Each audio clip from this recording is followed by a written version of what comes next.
Excellent. Welcome back. And I am so excited to pivot from AI Live to Industry Live. We are just getting started. And I could not be happier to kick this off. My name is Ryan Thomas. I lead our industry partnerships for AWS. So excited to get this going with our friends from GFT. Why don't we start with a couple quick rounds of intros, guys, and tell us who you are, and we'll get right into what we're talking about. I'll start. Please. I am Rishi Chauhan. I'm the CEO of GFT US. And along with me, I have Tom Casalino, who is our Chief Strategy Officer. Happy to be here. Awesome. Thanks for joining, guys. I hope you're having a great reInvent. Having fun so far? Fantastic. It's been fantastic, Awesome. yeah. Awesome. Yeah. And I've brought with me one of my, one of the folks we're going to make us look really smart today. Rahul, why don't you introduce yourself? Thanks, Ryan. So Rahul Sareen, I lead the cross-industry team within AWS, and private equity is one of the focus areas for me, and we are working across multiple industries to really figure out as to how to solve those problems. Yeah, so as Rahul said, we're here to talk about some innovation, some work we're doing together. Really excited about the work we've been doing with you guys for the last few months in private equity. And so why don't you take us, Rishi, take us into this. What are we doing and what are we talking about today? So GFT has been a pioneer in financial services and private equity for over 35 years. We help solve a lot of modernization for our clients through cloud, data, and AI. And for private equity, I see a huge opportunity right now to modernize their legacy systems and automate a lot of their manual processes. And that's what we are doing with AWS. We are building jointly, we have built a solution, Prism, and I'm super excited to launch that today. And I'm sure Rahul will give more insights into what Prism stands for. And it's a breakthrough solution in my view. Yeah, and I'll let you go on this one. We'll skip through Prism. I should have introduced the swear jar. It is our penalty for using acronyms without explaining it, but we'll give you a pass on this one. Okay. So, Rahul, what have we seen? What's AWS seen in the private equity space? Yeah, so I've been leading the PE business domain for almost like a year now, and what we are seeing is that the PE market is growing like crazy. And especially one of the things that we have seen customers is that they are like PE firms. Just last year, we got the report that they have invested roughly around $602 billion in the acquisitions, and which is 37% growth year over year, right? So, but when we talk to the PE firms, what we found is that they basically really struggle with leveraging data, cloud, and AI expertise to drive business outcomes. And that's where we are bringing the expertise of the PE from GFT and also the extensive scalability and the capabilities for cloud and AI from AWS to help solve those problems. Fantastic. Tom, I'm going to bring you in a minute, but let me go back to Rishi. Rishi, I know you've been leading this as CEO. What's unique about Prism, and what is the joint offering that we're bringing together with GFT and AWS? Look, GFT is strong in financial services, and AWS is extremely strong in cloud architecture. Jointly, we bring in a extensive capability of solving complex business problems for private equity firms. And Prism is using NAV calculation and automating that from very manual to a super automated, dynamic, real-time NAV calculation. And it's for private equity firms today to have that solution. It will change their course and give them a foundational infrastructure to lead their business growth. Yeah, fantastic. Rahul, anything you want to add on the Better Together story we're bringing? Yeah, I think the main benefit and differentiator that I see about this solution is that it's a framework. It's not a opinionated solution because, as you know, right, private equity, they invest in portfolio companies that covers industries all the way from financial services to ISVs to energy, right? And all of them have their own unique requirements, right? So what we are saying is we have a framework that's extensible and flexible for the customer needs. And we actually did some analysis with some of these industry reports that leveraging AI and cloud can actually help reduce the 20% variance in the investment decisions for the PE firms, right? And even improve 5% on the IRR. So we are trying to target that and drive through Prism this outcome that we can deliver to our PE firms and the portfolio companies. Okay, so you guys have me excited. I want to hear more. Tom, you and I know we've talked about this for months.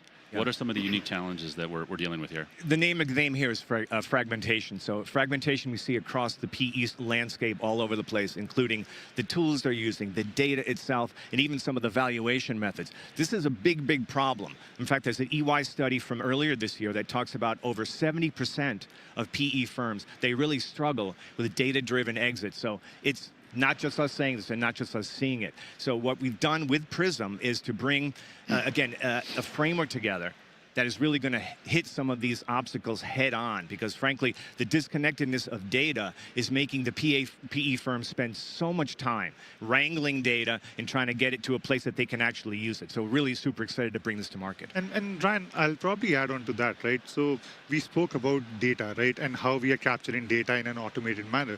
But one of the things that many PE companies do, they basically use Excel to run simulations, right? So for example, as you know, market dynamics shift, right? We have tariffs coming in, or some other things that probably change in the overall dynamics, right? How can they figure out when to invest, when to exit from a firm? All of those can be automated and simulated in near real time, which probably is a very powerful tool that all the PE firms want. You know, you did a great job of answering the data processing, the analytics, and the scale problem without saying AI. Maybe give us a little bit more there on, you know, where does AI come into this? We've heard a lot about it this week, and you know, maybe you could start on where the AI piece of that comes in. Yeah, so I think where AI really comes is basically looking at your data in a very automated manner. So the way we are looking at it from a customer experience potential, where, you know, all these like analysts, the PE analysts, they can come in and then they have some sort of a LLM chatbot that they can interact with, and they can then say that, you know, these are the environmental conditions that I want to change, or these are the parameters that I want to like try and drive a new valuation, right? Whether I should invest, whether I should exit. All those things can be done in a very real time. But the thing is, it's basically your personal advisor, right? For an investment firm, right? Because now you're not only just like doing your own calculation, but it's actually providing you with recommendations and forecasts that, you know, like before even you knowing what to do with the portfolio company. And that gives a power to the portfolio company too, because then it becomes easy for the portfolio company to also show their value to the PE firm, right? Because this becomes a very big challenge for most of the portfolio companies who don't have the large, you know, IT team and support. And this kind of makes it very easy and automated.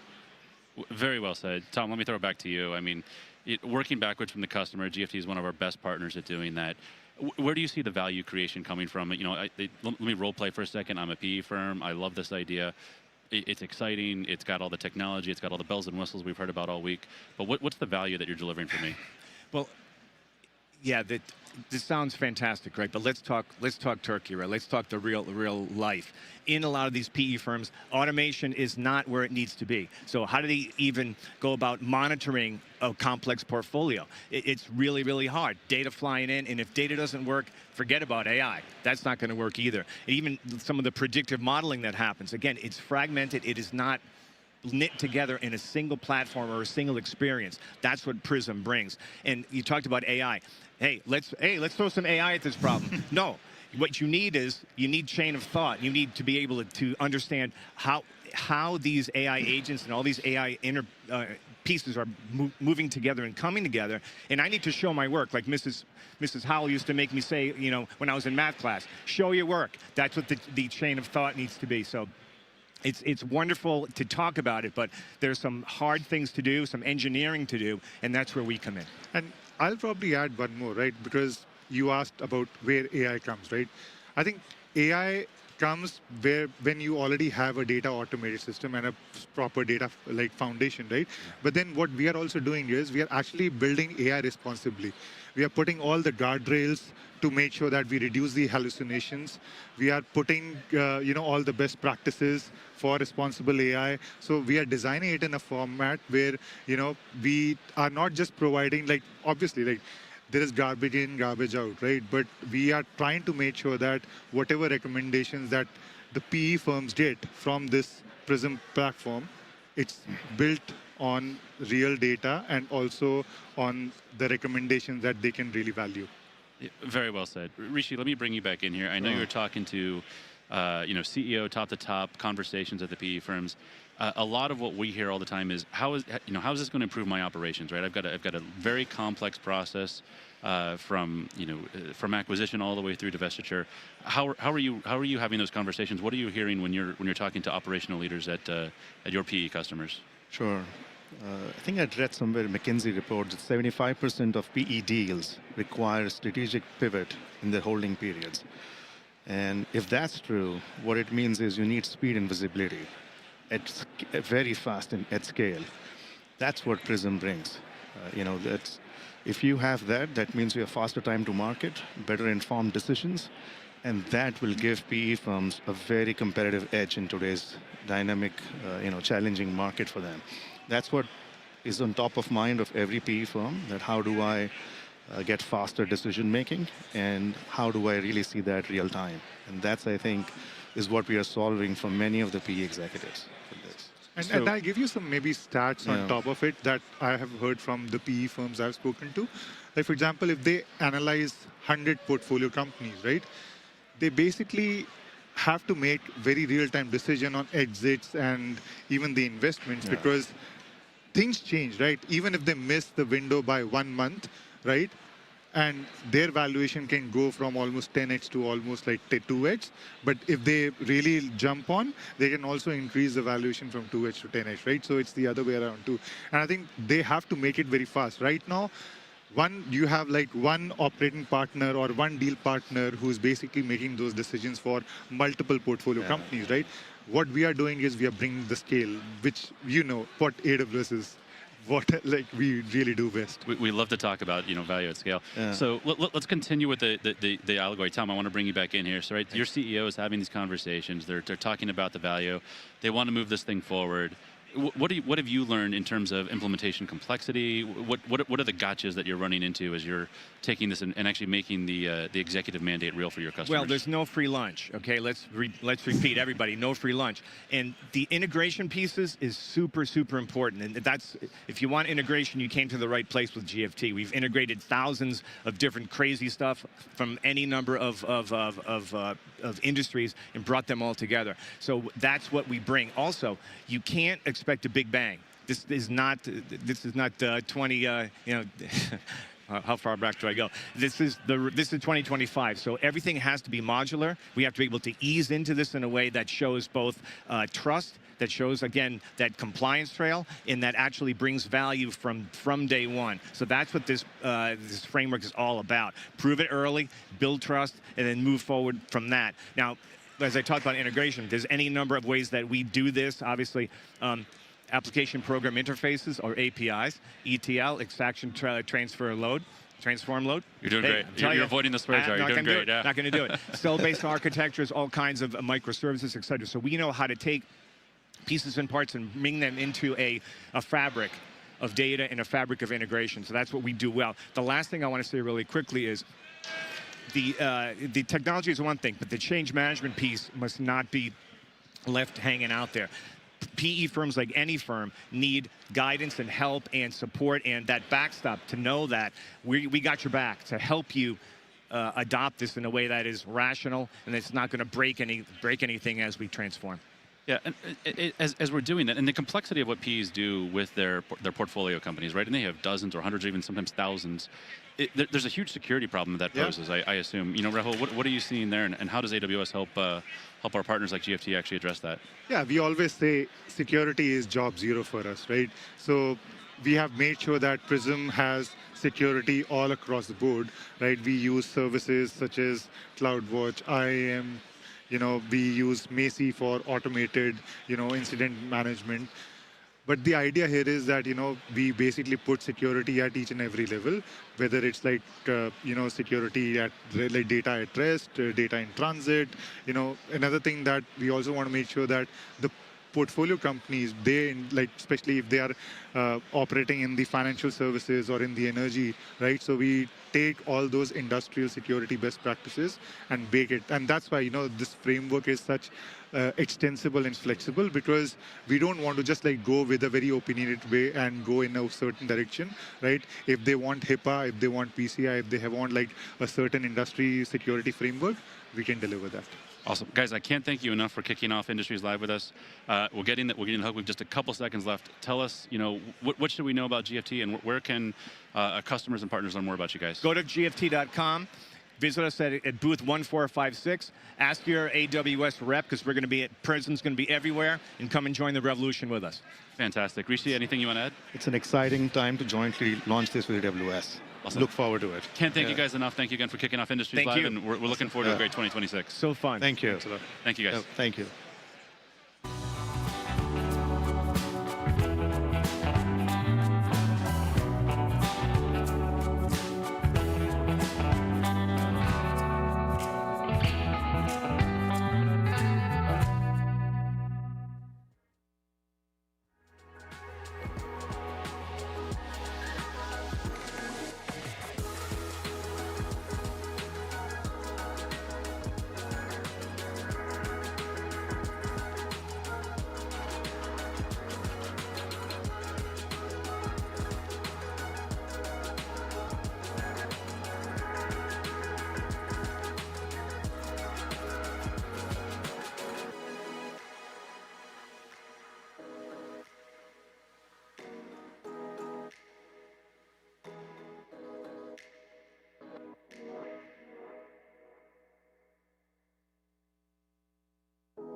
Excellent. Welcome back to Industries Live. Again, I'm Ryan Thomas. I lead our industry partnerships for AWS.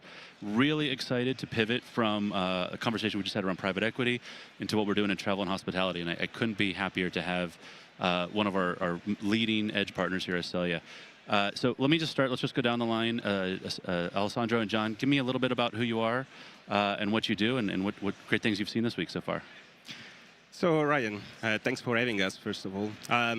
My name is Alessandro Alfano. I'm the Senior Vice President of Product and Technology at Accelya. I lead the strategy and transformation of our R&D team.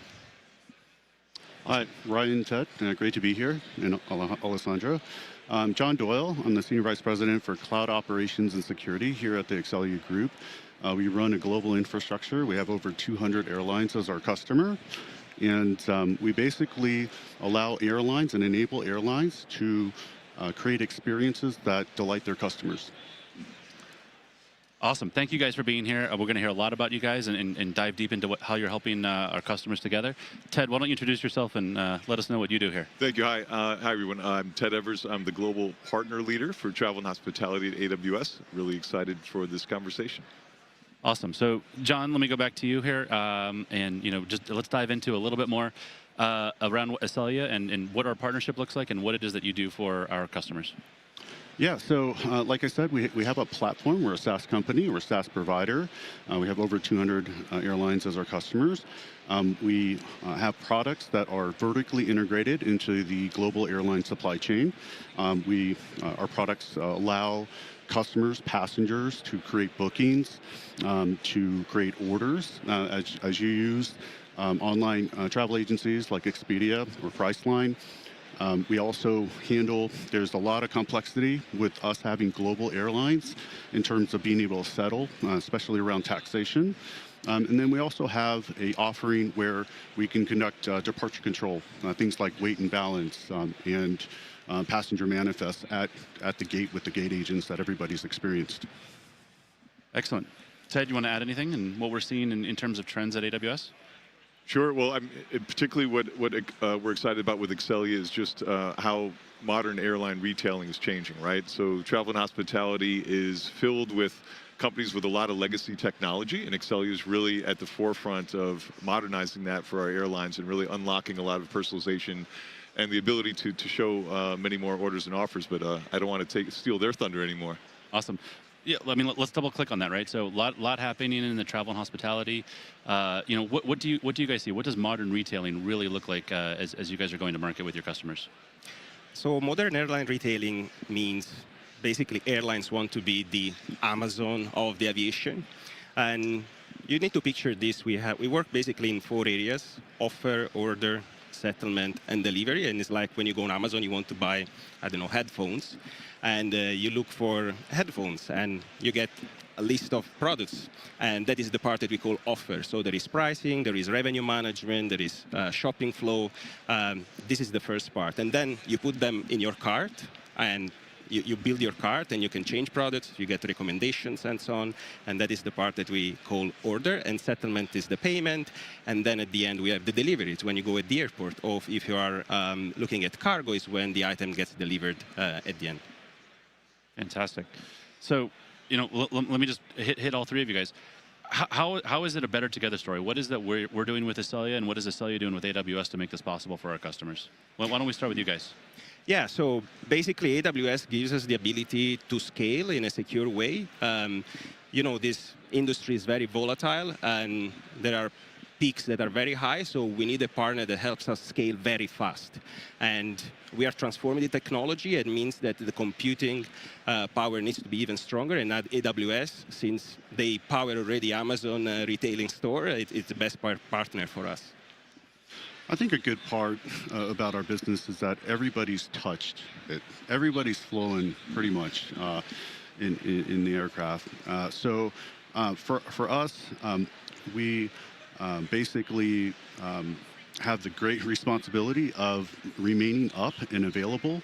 Our airline companies expect us to deliver a secure product, no matter what channel, no matter what device you connect to, whether it's a phone or a laptop. Or desktop, and that's a large responsibility. We do over 30 billion offers a day. That's thousands of transactions per second.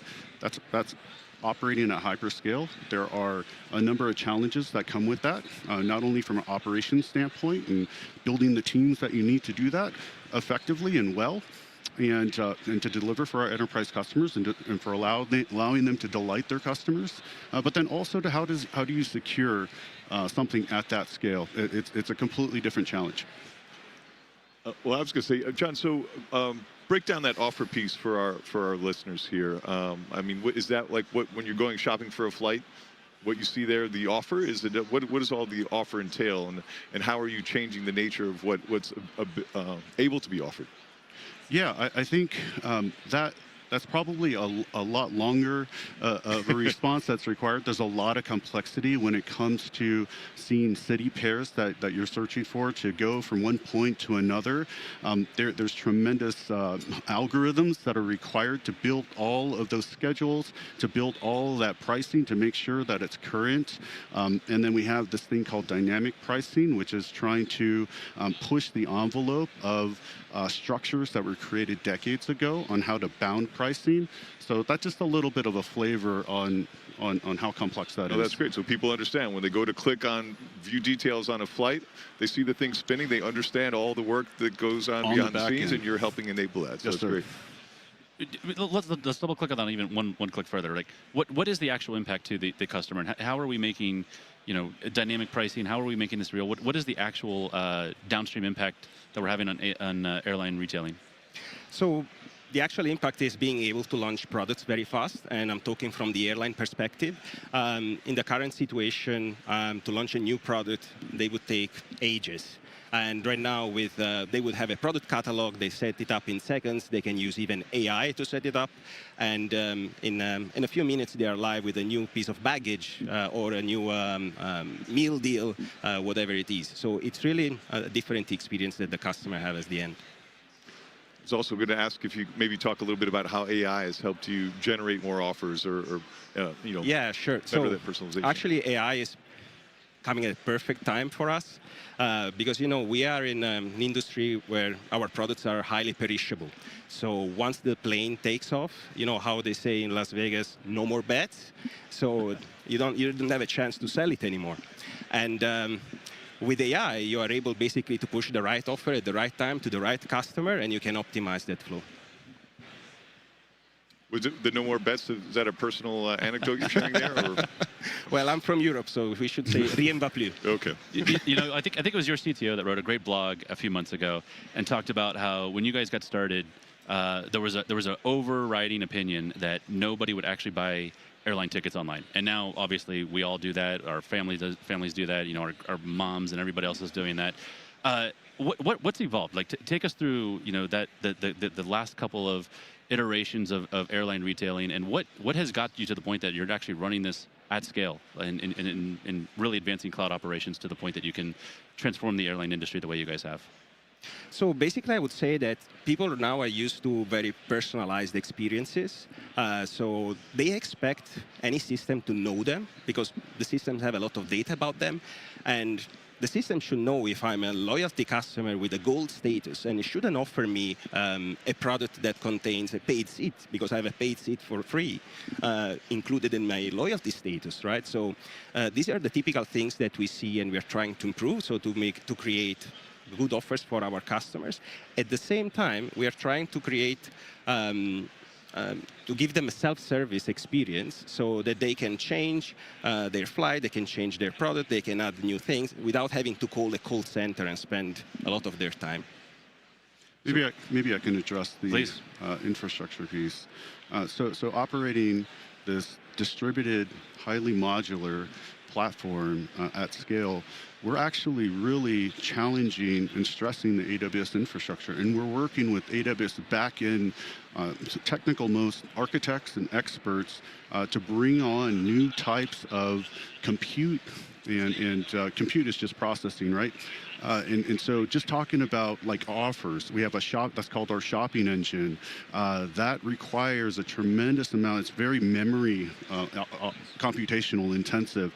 So we're working to remove certain restrictions and allowing us to operate with bigger instances so we can process more, that we can process faster, that we can be more resilient. Because our partners, our airline customers are really demanding that from us. We're living in the time and an age where there's singular internet providers, service providers, that can bring large parts of the internet down. And I think we've experienced that over the last 6 months in a number of providers. So our airline companies obviously are affected by that. We've all seen how airports are getting affected, thousands of flights getting canceled when these things happen.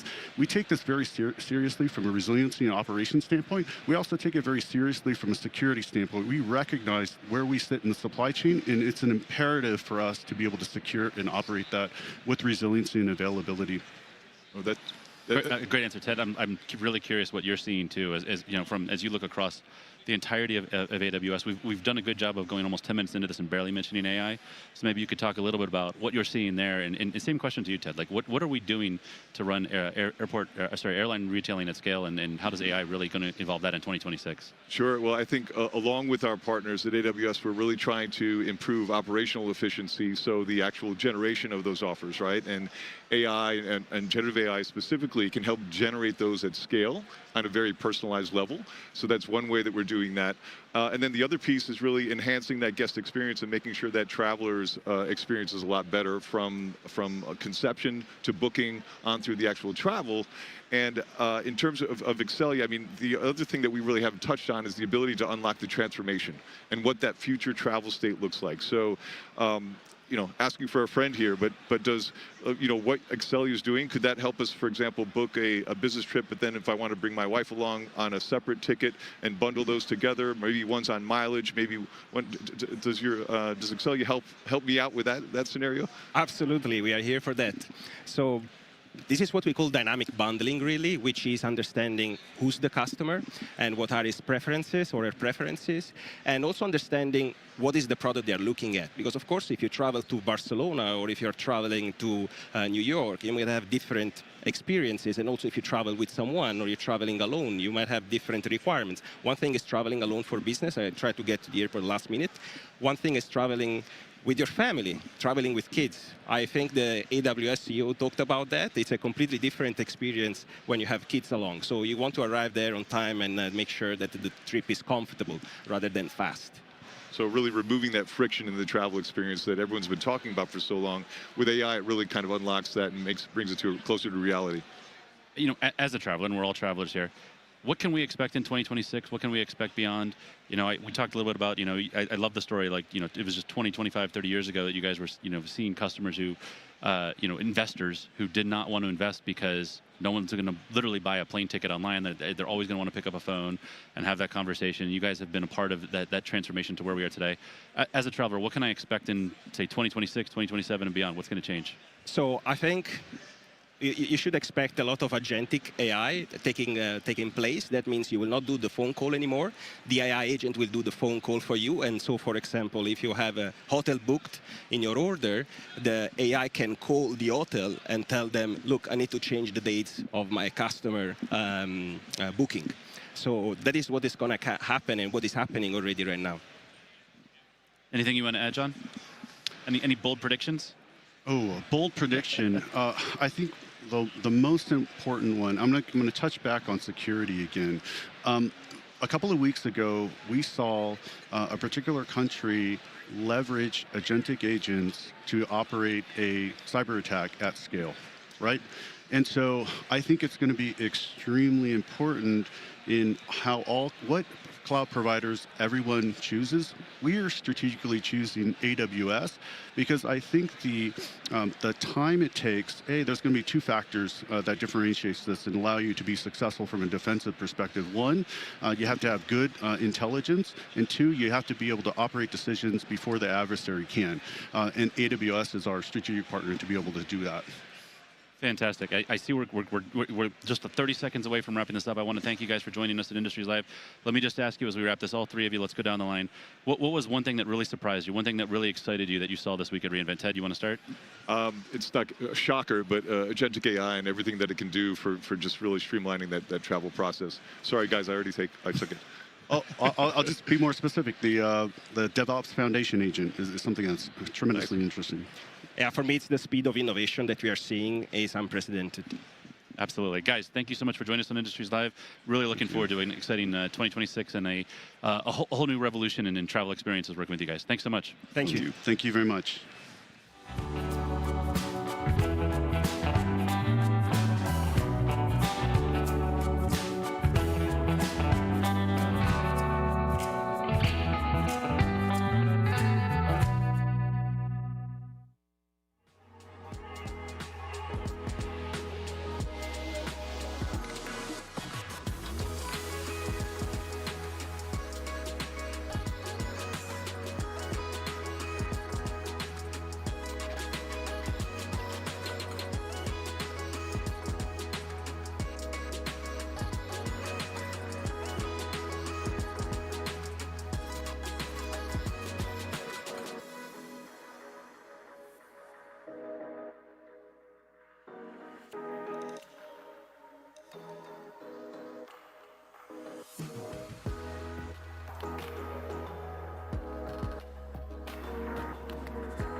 Awesome. Welcome back to Industries Live. I'm thrilled to move into yet another industry and have another exciting conversation with one of our leading partners here at reInvent.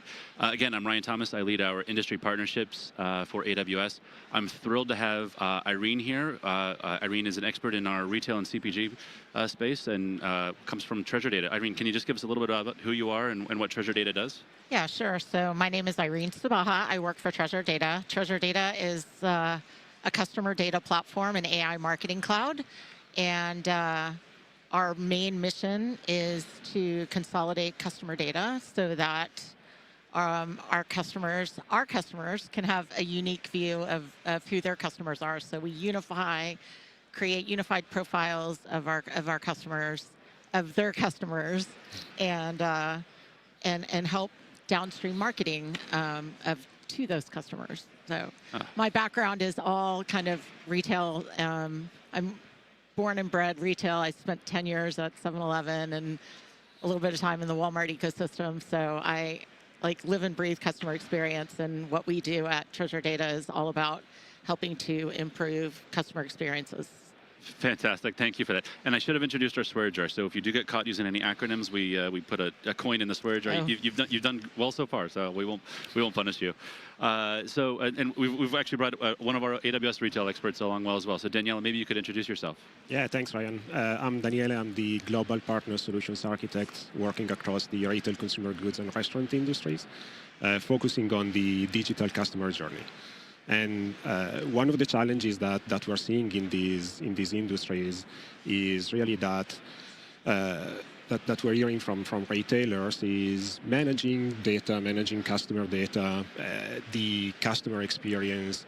So, Irene, how does Treasure Data help customers in those industries? Yeah, it was interesting actually listening to the segment before this when he was talking about how they manage all of their customer data, and I wondering to myself, I wonder who their customer data platform is, because they must have one. Otherwise, they would have data kind of all over the place, right? And our customers' biggest challenge is that their customer data lives in multiple different databases kind of all over their organization, and they have online data and offline data and in-store data, and just trying to pull it all together and you have 3 different email addresses, and maybe your wife has an email address, and trying to figure out how to message to you, and that's the biggest pain point. And your biggest pain point is you get the same email 5 times because you have 5 different email addresses or 3 different email, whatever. You're getting the same message multiple times. So it's a pain point for you as the end customer. It's a pain point for our customer because it's expensive. I mean, they want operational efficiency, and they want to be able to make the most of their marketing investment and their media spend. And when their data is all over the place, they can't do that. So our customer data platform really helps kind of rein it all in and clean it, unify it, and in a safe and secure, privacy first sort of way. And I know you have some very good customer stories and some very good success as well that you can share with us. So can you tell us a bit about some of the customers that you work with and some of the results and the impact that they are seeing by using Treasure Data? Yeah, so we have some great marquee Global 2000 retail and CPG customers, and we help with reduced churn. We help them build audience segments, and one of our marquee confectionery customers is Nestle, and they've had a great success with not only improving click-through rates. They improved click-through rates by 65%. Wow, that's great. And reduced the number of people who asked to be taken off of the mailing list. So they're building their audiences, and for CPG companies in particular, that first-party data is so hard for them to get. So that's a really big Yeah. deal for Yeah. for a company like Nestle. So Irene, it sounds like you guys are doing a lot of great things with our customers. This is reInvent. It's all about partnerships. Let me just ask you. What do you get from AWS, and where do our services play into your approach, and how are we helping you provide better solutions for your customers in the retail and CPG industries? Well, first of all, we're 100% built on AWS. We are one cloud, and we do that. We are very locked into the privacy and trust and security that the AWS Foundation provides for us, and that reflects our customers like that, right? They know with AWS that it's privacy safe and that their data is secure, and that's something that is really, really important to us at Treasure Data. Second, Lee, is all of our Gen AI, all of our AI machine is built on Bedrock. So we've had huge success building out a series of AI agents this year. AI being, is that, I don't know if that counts. We'll let that one go. So Bedrock is another one. And then I would say, from a pan-Amazon approach, we are working with Amazon Ads, and so extending into the Amazon Ads ecosystem, and then working with AWS clean rooms, like Nestle, again, as a customer, is experimenting with clean rooms and leveraging clean rooms to bring different sources of data together that would not normally be able to be brought together to drive insights and value, and really be able to see incremental lift. So we're an AWS shop. We love you guys. Fantastic.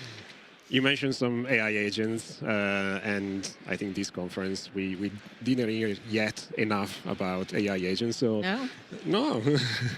Can you tell us a bit about what you guys built and how it works, and how what you built helps retailers and consumer goods brands?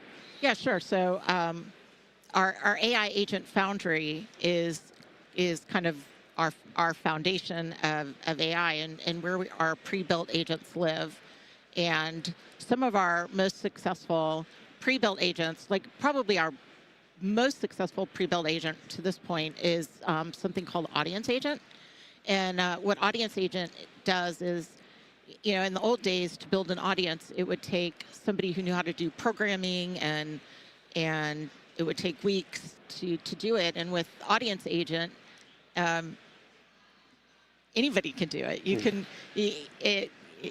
can even ask the Audience Agent to help you, like, what are good questions for me to ask about my audience, to help me really hone down this audience to the message that I want to deliver. And it has drastically reduced the amount of time it takes to build an audience. So customers say 3 times faster. Mm-hmm. Operational efficiency comes from that. And not only does operational efficiency come from that, but you as the end consumer benefit, because you're getting better messaging and more relevant messaging for you. Can you double click on that? I mean, obviously, I don't run a retailing company or CPG company, but I am a end user of many of these products. Can you just help me, understand what does that mean to me as the end customer? Is it that you understand the sentiment if I'm happy or disappointed with the product? Is it more personalized offers? Is it dynamic pricing? As an end consumer, what's the actual impact to me, and how would I feel this as we evolve this agentic journey with you guys into 2026? Yeah. So one customer uses the agent to actually, you can use your location, you can use your sentiment, and actually predict who is on the cusp of making a purchase, and hit you with the right ad at the right. They were talking on the travel segment. They were talking about right place, right time, right ad. Same. This is what the agent will help you do in a very personalized way. So, and our agent suites make it possible to actually generate unique creative for you based on what we know about you and your preferences. So really uniquely tailored to you in such subtle ways that it creates conversion where you might not have gotten conversion before as the retailer, and as the customer, you just have a better more natural experience, because there's not like the friction is gone. You know what I mean? Absolutely. Yeah. So Danielle, maybe I could ask you a question. As you know, as you're looking across the space, you're helping our retail customers really transform their customer experiences with better AI, better data. What do you see coming? How do you think about the next generation of retail platforms? What's coming? I asked the last folks. Do you have a big prediction for 2026 and how we're going to help evolve the retail and CPG industry? What are you seeing? Yeah, I think the hyper-personalization there is really a big focus there, right? And obviously working with companies like Treasure Data that can help bring all that disparate data from different sources all together and in one place, so retailers can really leverage the data, can really leverage the insights, and then provide those customer experiences, those better customer experiences, more tailored, not just to a group, a segment, right, but to the individual as well, right? You shop in a way, I shop in a different way, right? So when I look for, I don't know, running shoes, right? I may see different ads, different products than you, not just then the group, the age group, or the segment that we sit in. And that's new, right? Like in the old days, you and I would pull up exactly the same web page. If you went to IKEA.com and I went to IKEA.com, we'd get exactly the same thing. And as IKEA or whoever, they are not a customer of ours. So just to be clear, Hypothetical. Hypothetical, using them as an example. If you were to go to their website, even as an unknown visitor, and start clicking on things, suddenly you're going to get a more customized experience on their website, and that is where customer experience is heading, and it's really better for the end customer because they're getting what they want, and it's better for the retailer too, right? Because it drives conversion. So, I mean, that's a great example. So let me ask you the same question I asked Danielle, as you're looking into, 12, 24 months down the road, as we're, evolving this AI journey and agentic becomes more and more part of the retailer process, what do you see coming down? What's the customer experience really going to be for that end user? Oh, wow. I think that's a much bigger question than customer data platforms. I can expound beyond customer data platforms, but from what we can do with your data to improve the customer experience, I think you're just going to see more and more hyper-personalization, just really being able to do true one-to-one marketing, not one-to-many marketing, but true one-to-one marketing is really where we're headed with AI. Fantastic. So we've got about just over a minute left. I want to just ask you, what surprised you? What have you seen at reInvent? I mean, there's a lot of new technologies, a lot of innovations, a lot of big announcements this week. A lot of our other partners are playing in the same space and looking to grow their retailers. What surprised you this week? What excited you? What really jumped out at you this week as you spent some time with us at reInvent? I think I don't know that there's any big surprise. I think I was coming in expecting a lot of agentic conversation. Do we meet your expectations? Absolutely, met the expectation there. I think that what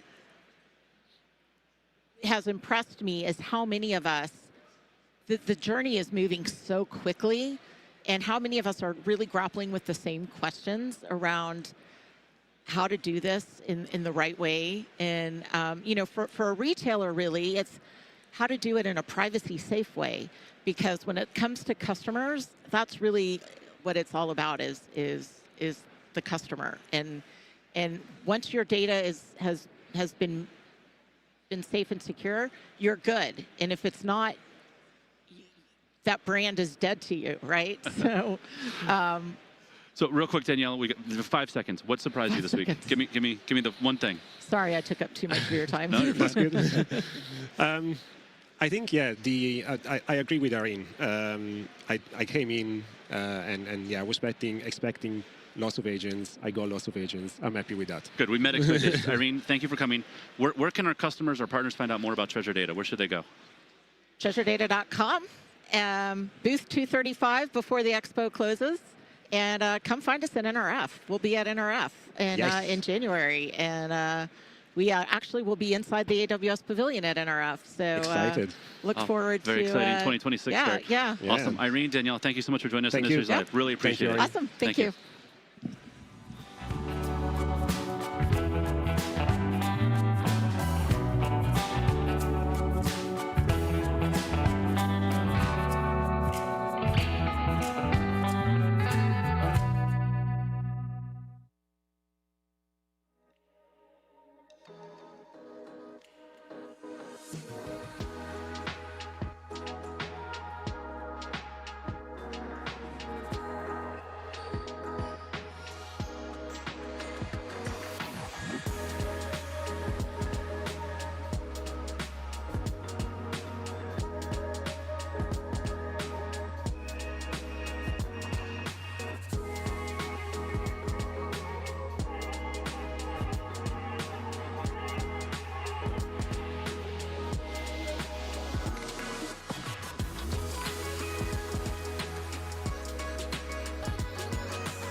Good afternoon, good morning, good evening, wherever you are in the world. Welcome to Industries Live. Hope you've enjoyed the first half of the show, and my colleague Ryan Thomas did a fantastic job of anchoring the first 3 episodes this afternoon.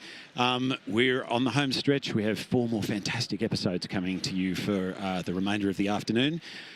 Industries Live back at reInvent. It's our 1 year anniversary. Would you believe this is? We kicked it off this time last year at reInvent. We've been doing our every other week streaming show all year, where we've talked to so many interesting industry customers about their solutions, about what they're seeing in the industry, about what they're seeing with their customers, the big transitions going on, the big opportunities, and it's just been an incredible ride. So for everybody who's watched this year, thank you so much for following us, and we're really looking forward to what's ahead in 2026. We're expanding the show, so a lot to look forward to. Back at reInvent, I mean, what an incredible week we've had here at reInvent this week. Lots of announcements, been great to see lots of people and talk about everything that's going on across the entire industry. So thank you for being a part of it. We're kicking off what's going to be a very interesting program this afternoon. Firstly, I want to say, before I introduce our guests, the swear jar is next to me, and I'll be penalising anybody on the panel this afternoon who uses an acronym that I decide is not common vernacular and is not in the common domain. So if it's an acronym that we don't understand, you're putting a coin in the coin swear jar. Okay. All right. Let's do some introductions. I'm going to introduce this stunning panel of professionals in front of me. So I have a couple of my AWS colleagues on my right. So firstly, I'm going to introduce Adi Dabashi. Adi, you want to introduce yourself? Yeah, thanks, Michael. I'm Adi Dabashi. I lead financial services partner solutions. So our team focuses on line of business challenges that customers are facing and the use cases they want to solve for. And we're really focused on working with our partners to solve for these in combinations that we can help with. So I'm super excited to be here and looking forward to the discussion. Nice. Welcome back, Adi. And Adi's been with us from the beginning, so great to be back at reInvent with Adi again. My boss, Eric Heichel, is sitting next to me. Super excited to have him on. He leads all of industry. Eric, why don't you introduce yourself? Yeah, Eric Heichel. So I lead both specialist and partnership teams dedicated to industries across the 7 major industry segments. Good to be here. Awesome. All right. Well, without further ado, we're going to introduce our guests from Databricks and Anthropic. Very excited to have you both on. Thank you so much for joining us. Maybe, Jennifer, we'll start with you. Why don't you introduce yourself and tell us a bit about yourself and what you do? That sounds awesome. I'm pumped to be here with you all. What a great event. And the energy in this room and over the past week has just been palatable. So it's been just a ton of fun. I've loved every minute of it. I'm Jennifer Miller. I've got the great privilege of leading go-to-market for banking and payments at Databricks. I joined Databricks just about 6 months ago after a 20-year banking career industry. So I'm a banking geek at heart. It has been a ton of fun. And my primary catalyst for joining Databricks was the banking industry and financial services at large is going through a bit of an inflection point. And I wanted to be on this side of that inflection point, helping banks and payments companies unleash the power of this great technology to transform the industry. So really, really thrilled to be here, and it's been a ton of fun. Jennifer, thank you so much for joining us. It's great to have you here. JP, welcome. Thank you so much for joining us as well. Great to have you on the show, and we actually had you on the streaming show during the course of the year, so great to reacquaint and to have you on the live show. Maybe you want to introduce yourself and tell us a little bit about your role? Great to be back. Yeah, sure. Thanks, guys, and thanks for having me. I oversee all financial services at Anthropic, which, like it sounds, means my team supports the largest banks, insurance companies, asset managers, payment providers in helping get the most out of this technology. Spent most of my career at Google, did a stint in the startup world, the entire time just interested in how we can use technology to push the limits of what we can do as a society, and now focusing on helping financial institutions do that. Awesome. Well, I hope you both had a fantastic week. I'll throw over to you, Adi. Do you want to ask the first question? Yeah, absolutely. This year has been massive for financial services when it comes to building an end-to-end data strategy in terms of making most of AI. And I thought I'll maybe ask Jonathan first, what have you been seeing in terms of the wider trends, the priorities and use cases that partners and customers are focused on?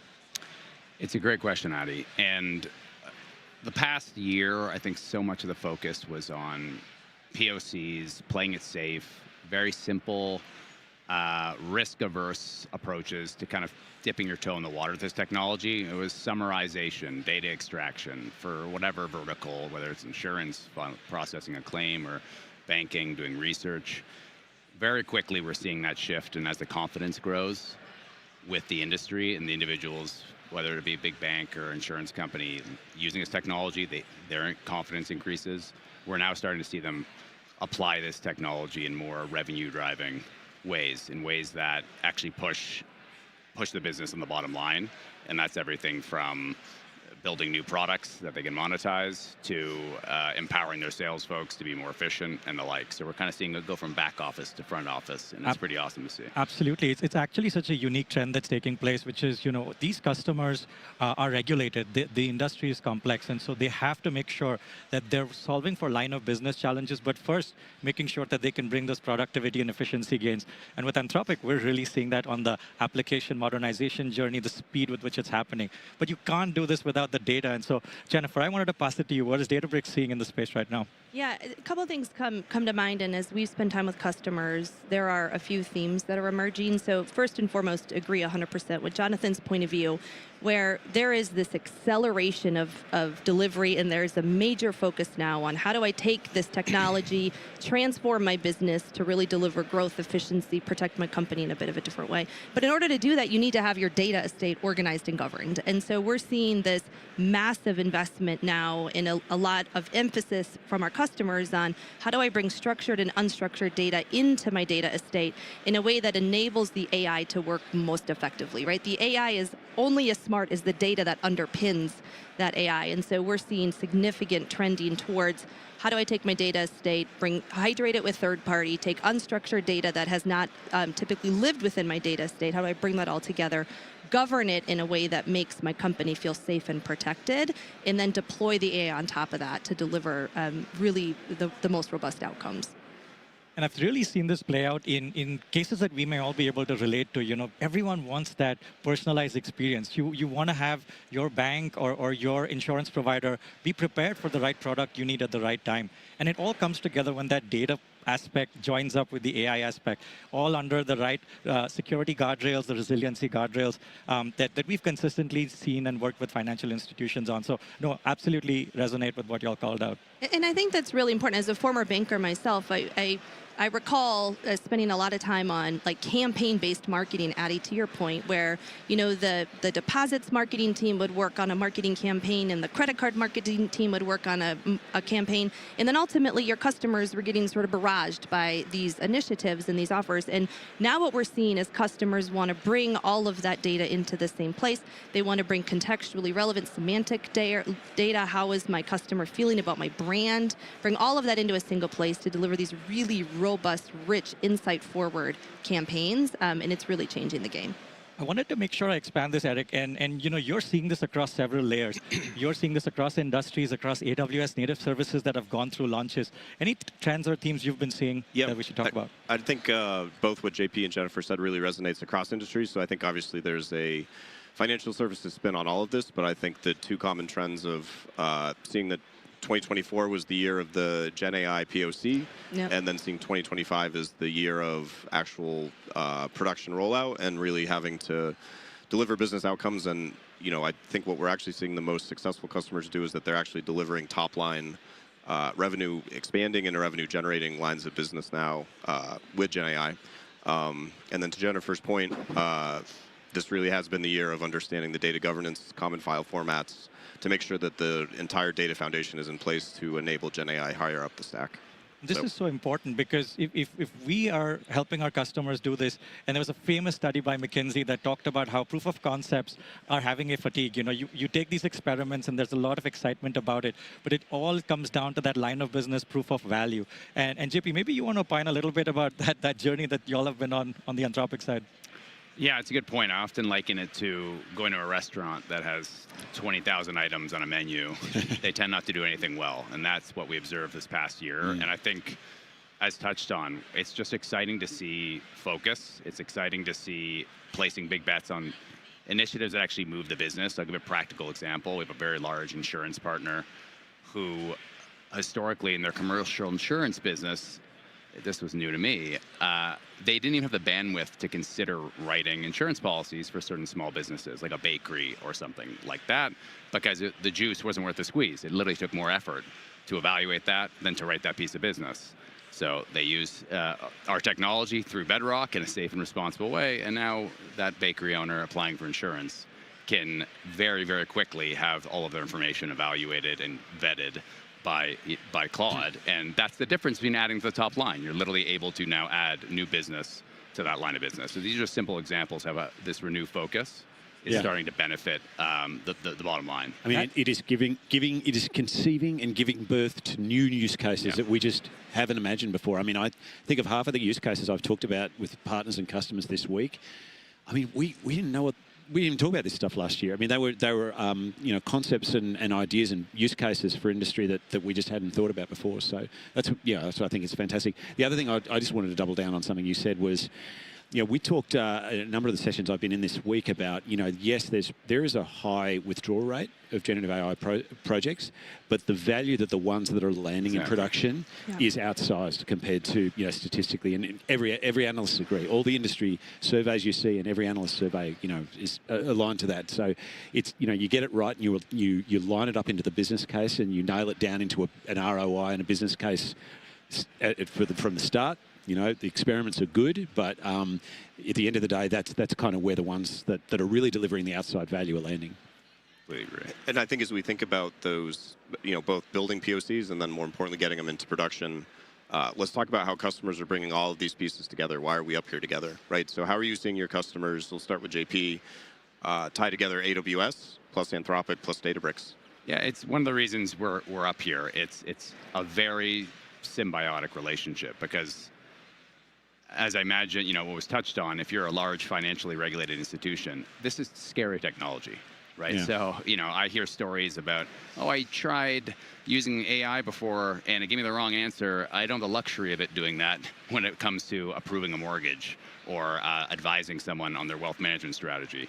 So one of the biggest benefits to what we do together is by accessing our technology, Claude, in these environments like Bedrock that AWS provides, you can do it with all the necessary guardrails to create that, I call it like just the peace of mind effect, where we can really thoughtfully deploy this stuff with you, the end user, not being worried, I'm going to like lose my job because this is going to go off the rails. And I think this is one of the parts, the biggest benefits to our relationship, and the same is true with our friends at Databricks, just our unified focus on doing this safely and responsibly. And for you, you know, at home watching, being able to leverage all this through this partnership. I think that's a really important point, JP. You know, one of the things that I spent a lot of time talking to customers and partners about this week is it's not necessarily about replacing the professional. It is about augmenting the professional. I was using an example yesterday, like I'm allergic to NSAIDs and ibuprofen. I can't take it, right? If a doctor were to prescribe that to me, it's going to be bad, right? But at the end of the day, it's not about a machine prescribing that to me. It's about a doctor, having the resources on hand to say, hey, you may not want to prescribe this for Michael because it's going to not end well. So it is, and it's the same in the financial services context. You know, the whole concept of human in the loop is about bringing together the best of AI and the professional together and to move quicker and to be able to accelerate and drive a faster ROI and be more productive. And I think that in some ways it's a mind shift for a lot of customers and partners. But I think it's a much better way to think about it. Is it's just not about replacing humans completely. 100%. I've seen a fantastic way to kind of visualize this is one of the demos Databricks has shown us, and we kind of joined this up in a agentic workflow, really thinking about the wealth and asset manager. So imagine that you can create a hyper-personalized experience for your end customer because you can understand their risk, their life journeys, the timelines and milestones that they have. And Databricks has been able to fully visualize this data, pulling from market data sources via the marketplace data streams. And then we're able to combine that with Anthropic's ability to create a personalized recommendation system that was nuanced in the language of the firm. So the reports and pulling the right context all came together. So when that wealth manager went in for that meeting, they have a full message, a fully ready proposal, but they have all that background data all coming together. So it's been a beautiful demo that I've seen that's kind of combined it between us over this year's go-to-markets. And I think that technologies are enabling our end customers to meet their customers' evolving expectations. So to that great point, customers now are demanding those very personalized experiences, and they want every minute they spend with a professional to be valuable to them. And our technology together is enabling our customers to meet those expectations, helping them to grow, operate more efficiently, and protect their organization. 100%. maybe we get a little more specific, right? Like how does this start? You have a meeting with a customer, the discussion begins.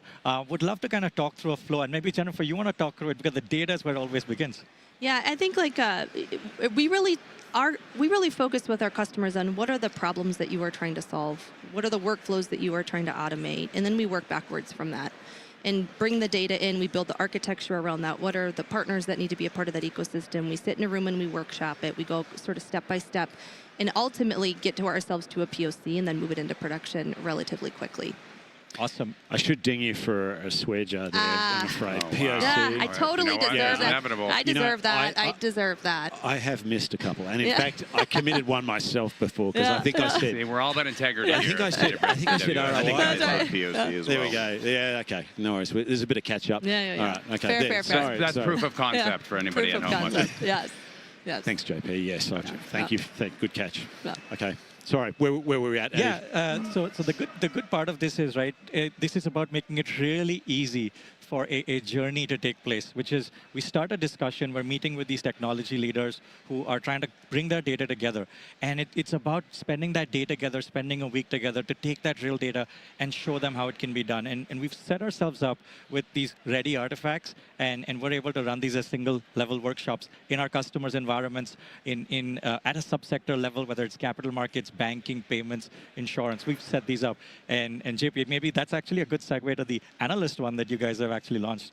Yeah, I think to your point, how do we make this easy? How do we make it like demystify it and bring it to life so you can practically get the value from it? So we developed a solution, Claude for Financial Services, and it really was developed with that goal in mind. So in the banking world, it turns out you use a lot of third-party data resources like a FactSet or an S&P. So how do we create a version of Claude that allows you to query all this stuff and use skills like building a discounted cash flow or building an investment memo, the types of things you practically need to do in your job, and bring that to life in a very simple user interface, right? And I think this is just a great example of taking it from theoretical, like, oh, I think this technology could help us, to like practical, and you put that in the hands of, in our case, in partnership with AWS, the Norwegian Sovereign Wealth Fund, which is the biggest sovereign wealth fund in the world, and all of their employees now have access to this. And the CEO personally has claimed it's increased productivity by 20%. So these are the practical ways we want to bring it to life in partnership for you guys. And this is so important because these implications completely transform the financial services sector. Back to that bakery example that you gave about insurance, right? Like imagine once upon a time, this small firm could not have access to an insurance policy or would not be able to customize it to their budgets and their risk needs. But it is the ability to bring all of this data together on AWS and be fully compliant to those regional norms, those data residency norms that make it so easy for these institutions to now democratize access to the financial system. And we're going to just see that expand more and more as these institutions make most of the value of these features that are coming to market. 100%, Adi. I mean, I completely agree with you. I guess I'm interested. I'm gonna ask a few of us to contribute to this next one, but I'll start with you, Jennifer. Tell me, it's been so interesting this week for me, talking to lots of people, lots of partners, lots of customers about, how they're thinking about their transformation to AI and thinking about modernization, they're thinking about their data fabric. But, from the journey that you've been through, tell me about, what advice would you give financial services leaders as they're embarking on this journey? What would you, if you talked to Jennifer 12 months ago, what advice would you have for yourself or for leaders facing the challenge? Yeah, I think there's three pieces that I would highlight. One, start with the desired end state in mind and work backwards. What are the workflows that you want to focus on? What are the first sets of problems that you're going to solve? And pick ones that are hairy and audacious and that are super painful for your team members, because that's where you will deliver and unlock the greatest value the most quickly. Two would be build really robust business cases around those. I think the greatest sin that we see is when customers have a whole litany of use cases that they're delivering against without robust business outcomes attached to them, because then it's very difficult to say, did it help or did it not, right? So pick hairy, audacious problems and build big, robust use cases around them. And then the third one is pick the right partners right? And that's why I love the trifecta up here, because we care deeply about responsible AI and data strategies. We're really good at the craft, and within financial services, it is not our fastest growing vertical on accident. We're very focused on data lineage, and in a regulated organization, it's important when you get audited to be able to go back and say, here are all the way back to the sort of the end state, the initial state of that data. Here is why we got to where we did, and be able to publish that. So think about that, pick the right partners, and then get after it.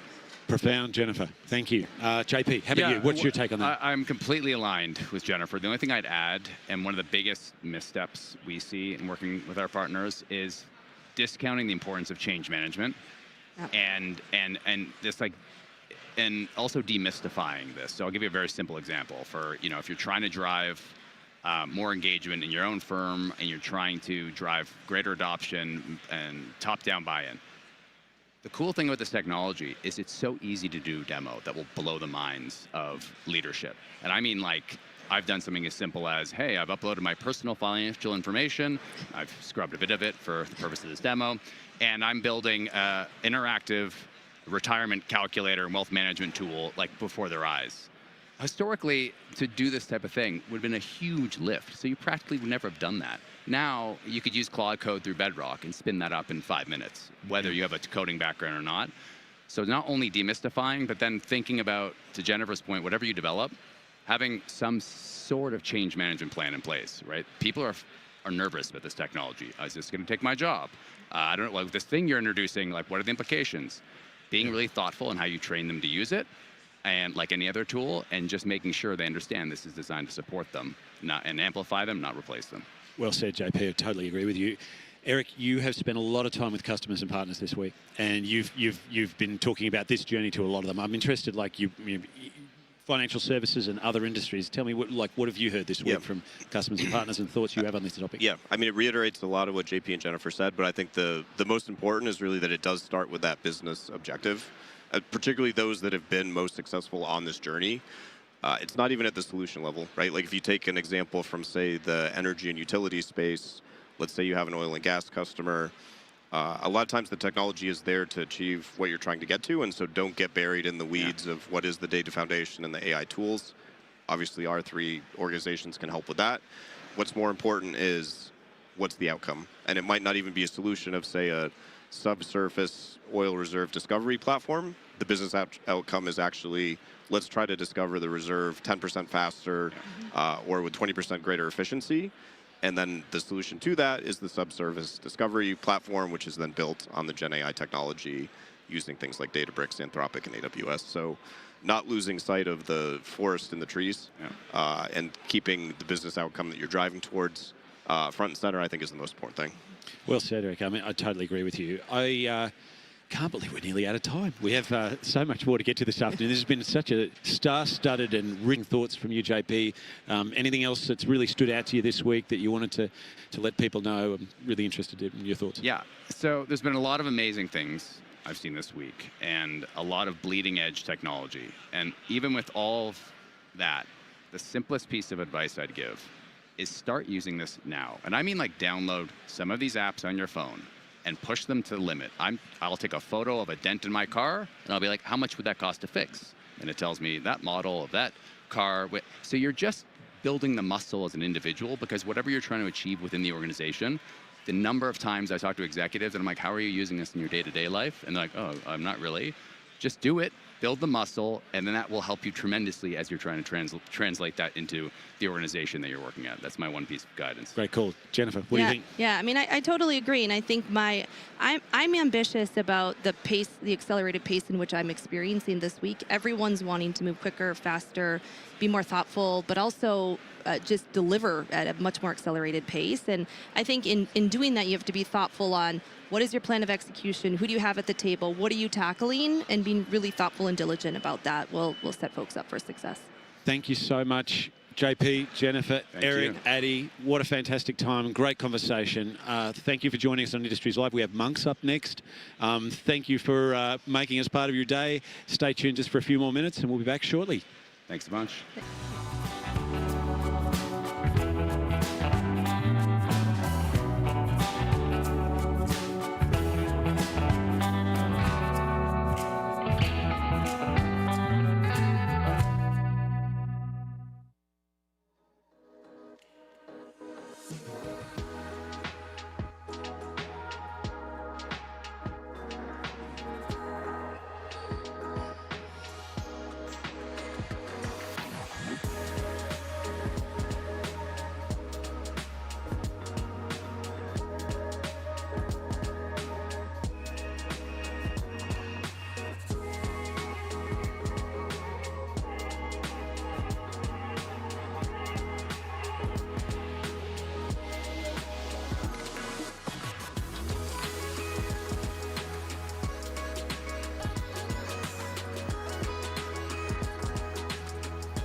Good afternoon, everybody. Welcome back to Industries Live. It's so good to have you on board. We're back for our second episode of my segment for Industries Live at the end of Partners Live here at reInvent, live on the floor.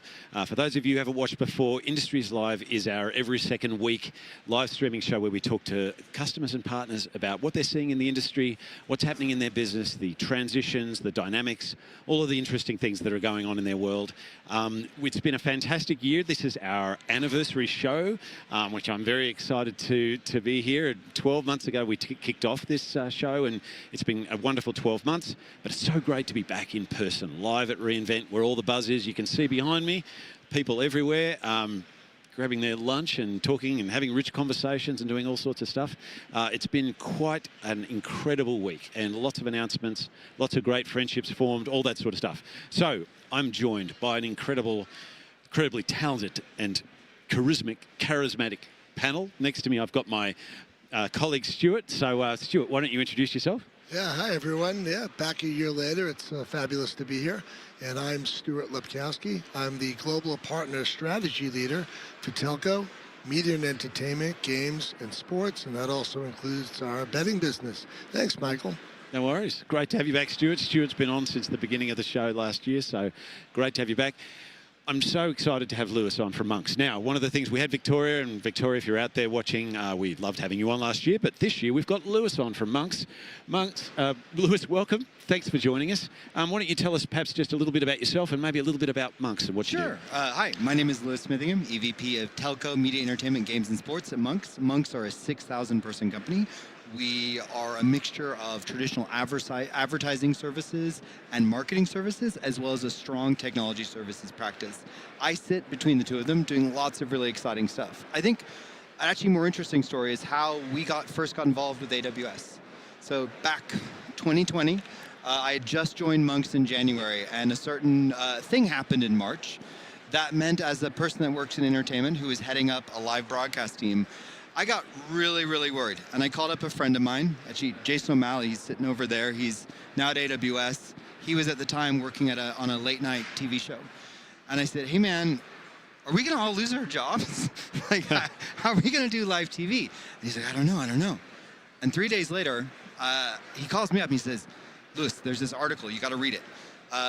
There's this company, they're a massive gaming streaming company, and they are using this thing called Nimble to do all their broadcasts. And we're like, what? And we started testing, and we started looking at it, and we had to start using it, and we used it, and it went brilliant. We had our first show 4 days later, doing a massive series of, I think it was 700 broadcasts for a fitness company, and we've never stopped.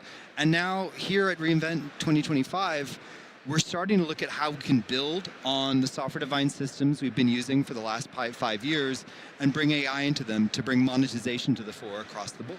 That's incredible. Awesome. Well, tell me, I wanted to ask you a question about, like, this week has no doubt been, for all of us, like, it's always inspiring, eye-opening. We have a lot of interesting conversations with customers and partners. Tell me about, what have you observed this week and just trends you're seeing in the industry more broadly. I'm just interested in your sort of point of view from that. So I work in media and entertainment, and it's a creative-led industry, and it's an industry that, to be honest, is quite fearful of AI. Yeah. I don't think that needs to be the case. The trend I've seen this year at reInvent is this idea that, well, realistically, it's okay that we have intelligence about our media, but how do we use that intelligence, and what do we do to make money from that intelligence? Yes. Our customers, Stuart and I, we have the benefit of having, no offense to the other industries, the most exciting and most interesting customers in the entire world. Shh, don't tell anyone. who we have the advantage of, who doesn't want to watch their sports team in a more personalized way? Who doesn't want to watch and engage with the concert they just went to after the fact? 100%. And the thing that I'm most excited about that we're showcasing right now is our Live Vision tool. And also a tool that we're building. It's funny, I was saying to Stuart, Stuart and I have been in media entertainment for a long time, and we spend a lot of time in production galleries and production control rooms. And in those spaces, we use our gut to make those decisions. We use our experience, and we know this is how you make a show, and this is the shot that should follow. And one day I was sitting with one of our, actually Vic's team, Victoria Malot's team, and they had a customer who makes air fresheners. And They were showing me the level. Did you say air freshener? Yeah. Wait a minute. Is that a swear? It might be. It might be. I'm going to talk about that in a minute. What the air fresheners take away, man, does. So we're looking at this air freshener thing, and they have these dashboards, these war rooms for all the different ways that people are trending with air fresheners, and you can imagine the sort of things that are showing up. And I said, wait a second. Why is it that an air freshener company has this much intelligence about their brand and how their brand is expressed? Yet when I go into a production control room, we're all sort of like just guessing as to, you know, what's trending. And so we said, well, can we take the intelligence we have in that space and bring it in a way that it works in a media and an entertainment perspective and in the production control room, and then start to make actions on that? Awesome. So we started doing that as a music at a music festival in the UK a little while ago, and we're growing it more and more. Nice. I'm going to throw to you in a minute, Stuart, but I should have said at the beginning, we have the swear jar here, and Lewis, the reason for that is if you say an acronym that my parents wouldn't understand, I'm going to have to ask you to drop a coin. Oh no! Like this is a slow motion. It's the TLA jar. Like. Yeah. Or if you actually swear, but please try not to do that. I don't think you know our industry enough, and Lewis, guys. Really? I think you know, knowing Lewis. I think we're going to have to go with... You're going to pay it forward? Unfortunately, I toured with a lot of punk bands. I'm just putting the card in there. Well, there we go. Hit him up for a cool grand. Yeah, easily. I hope you're getting points on that. Well, there you go. There's one benefit. Stuart, do you want to ask the next question? Yeah, so Lewis, go a little bit deeper. Tell us what's going on with AI and what are you guys doing? And I'm sure you have an incredible story to talk about. Yeah, so, I mean, the first thing, when we make media, and we're a visual, we make pictures. I mean, my company hates it when I say that what we do is we make and we traffic pictures, but let's just be realistic. That's what we do as an industry.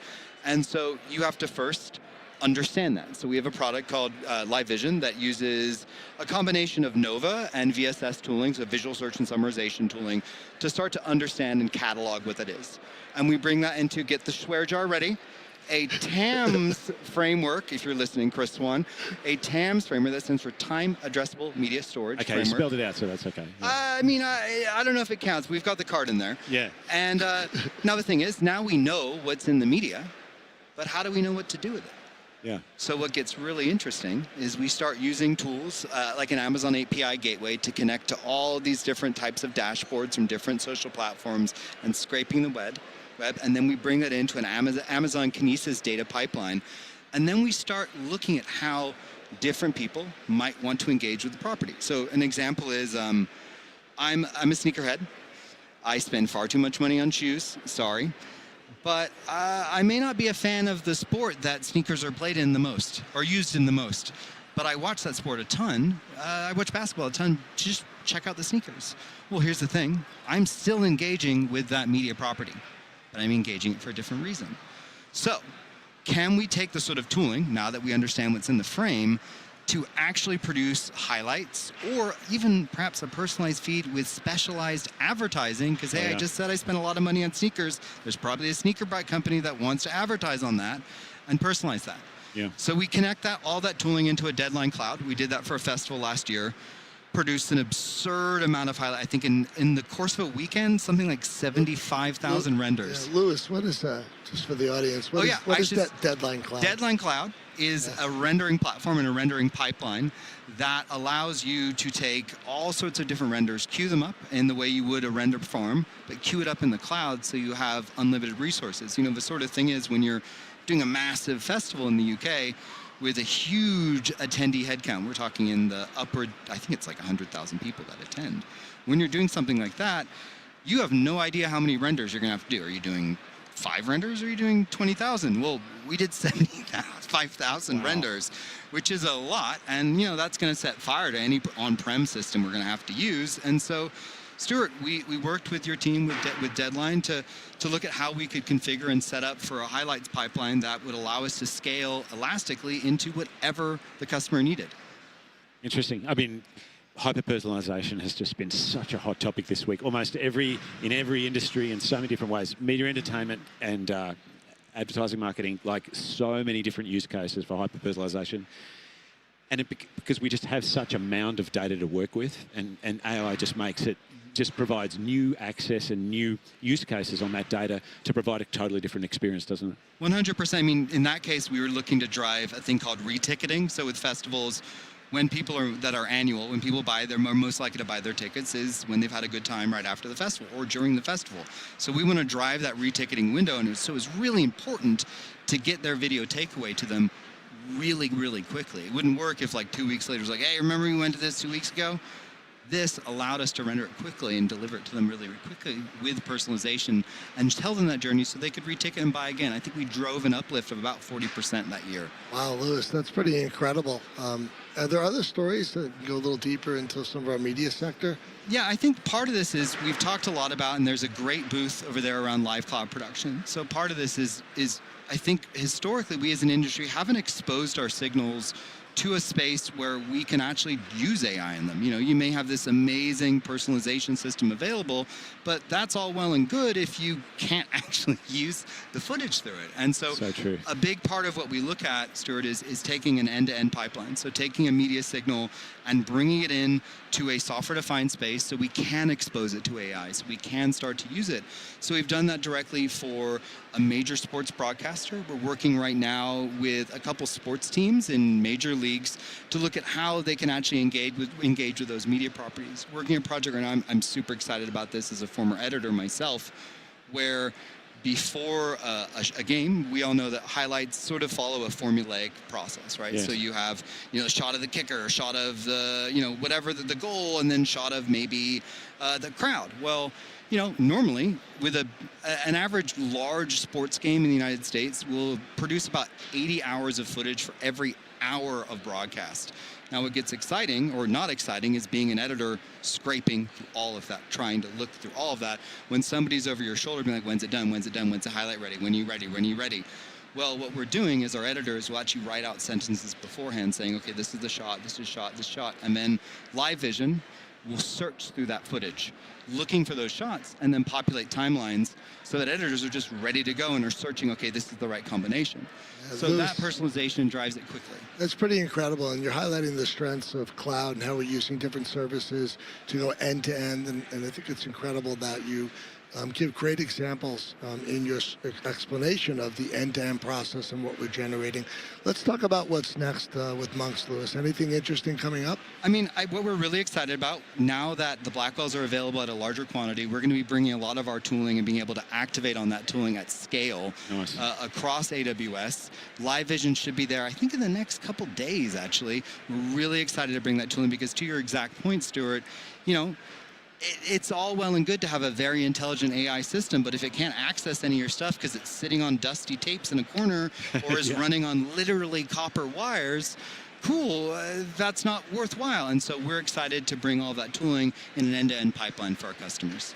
100%. I mean, the thing that has really blown me away this week is that the use cases are giving birth to new use cases. The foundational data is giving us use cases that we hadn't even dreamed of, and I think we've talked about that a lot. So, wow, I feel like we could talk for a long time, Lewis. It's been fantastic having you on again. We always love having Monks on the show, and looking forward to hopefully having you joining us again during the course of the year on the streaming show. But we're out of time, so thank you so much for joining us. Thank you. We have Cognite coming up next. Lewis, enjoy the rest of what's left of reInvent. Great to have you on the show. And we'll see you again next time. Thanks, Stuart. Yep. Thanks, Lewis. Thanks, guys. Thank you, Michael. Thank you, Lewis. See you, everyone. See you Take next care. time.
Good afternoon, good morning, good evening, wherever you are in the world. Welcome back to Industries Live. It is so good to have your company here on the channel again. We're in the home straight at reInvent here in Las Vegas, Nevada.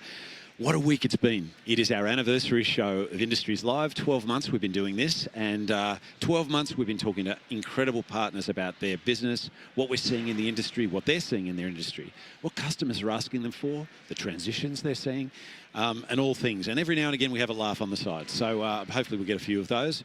I hope you've enjoyed the content this week on Partners Live. Industries Live is bringing it home to you, and I'm very excited to have Colin from Cognite here. But I'm going to introduce my colleague Sandrine, who's sitting next to me. Hello, Sandrine. Hello, Michael. How are you? I'm super good. Have you had a fun week at reInvent? I had a very busy week at reInvent. Yeah, I'm having fun now. I hope you've been wearing comfortable shoes all week. Yes. Maybe you want to introduce yourself and your role? Yeah, sure. So, hi everyone. I'm the global partner lead for automotive manufacturing as well as energy and utility. So, really helping partner to build the right solution for the priority use case that our customer are looking for. So, super excited to have our partner here today. Awesome. Me too. And I should have said my name is Michael Schmidt. I got very excited there for a moment. I look after industry partnerships here at AWS. I think I have the best job in the world. I get to talk to all sorts of different partners about their business, whether it be life sciences, energy, healthcare, and you name it. It's a very fun thing that we get to do here. Colin, thank you for joining us. So excited to have you on the show. Firstly, maybe you want to introduce yourself as well, but and tell us a little bit about Cognite, and also tell us about how your reInvent week's been. Yeah, well, this is my first reInvent, and it's been honestly awesome. Very overwhelming. It's huge. I'm super impressed by the way that AWS runs this, and I've learned a lot. I do have a newborn back at home, so I'm eager to, even though I've learned a lot, to go back and say hi to him. I can imagine. But yeah, so I'm the principal product manager at Cognite for private SaaS, and that's a way that we deploy our software. And Cognite is a industrial AI platform. So our mission is to yield autonomous operations for industry, and in doing so, get our customers $100 billion in value by 2035. That's our moonshot goal. And the big thing that's in the way of our customers getting more value out of their industrial data is that it's primarily siloed across product, engineering, IT systems, and getting access to that data is really hard right now. So our solutions pull that data out of those systems, give it context, and deliver it for use cases like agentic AI. Awesome. Yeah. Maybe Sandra, do you want to ask the first question? Yeah, of course. And I've had the luxury, to work with Cognite for the past 4 years and to experience such a impressive growth from the company. They were very early in this industrial data space, and so it's really amazing to see them growing and expanding into different industry. Oh yeah. With a background in the energy, and then expanding into manufacturing, and more recently into life science pharma. So what I like as well, is the focus on the business outcome. And so, as you said, your moonshot goal of 100 billion of business outcome for the customer within the next 10 years. So what market trends, what industry trends are you seeing, and what are the things that you're doing in order to deliver those outcomes to the customer? Sure, yes. So Cognite started in Norway, and at the time, it was about 8 years ago, our big ambition was to put a time series API into the market. And we were like, we built that, we're like, yes, the world's gonna love this, it's gonna blow up. And we realized that there's much more to solving this industrial AI problem than just this time series data. So we've expanded greatly into all the different data types that are needed for industrial use cases. So we've really seen, and the wording is all over here at AWS reInvent, that agentic AI is the way to go into the future.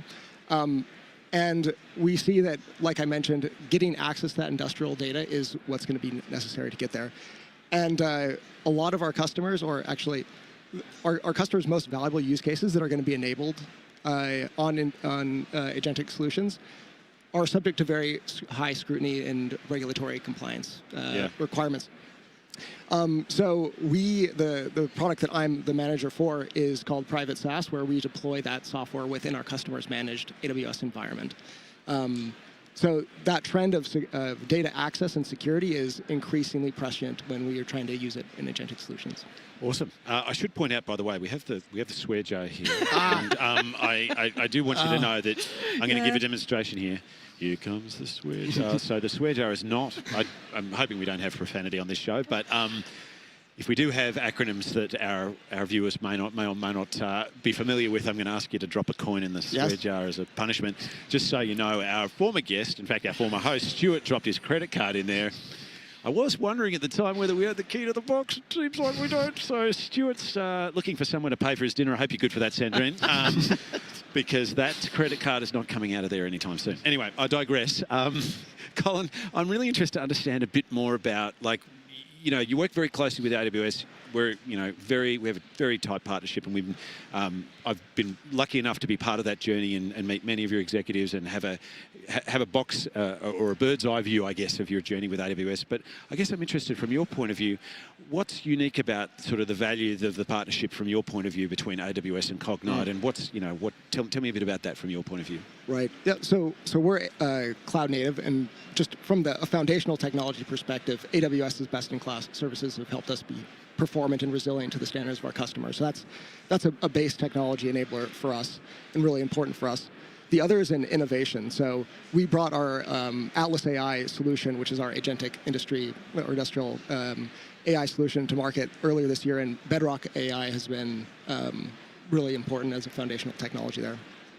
And then another aspect is in the customer relationship with my product in particular, Private SaaS, where AWS's maturity in understanding your customers' needs for data sovereignty in particular really shines through with the ideas of SaaS Anywhere and sovereign cloud, and having that industry standard to fall back on and use to progress the conversation with the customer has been really valuable. Awesome.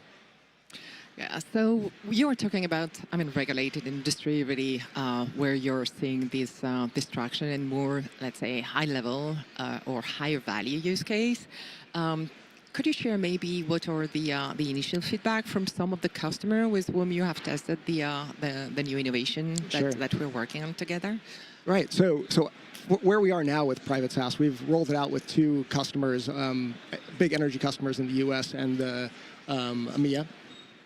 And we found that basically all of our customers, the current customers and those in the future, have begun their journey with the cloud already, and they've built processes and tools around that were not designed for Private SaaS. Right.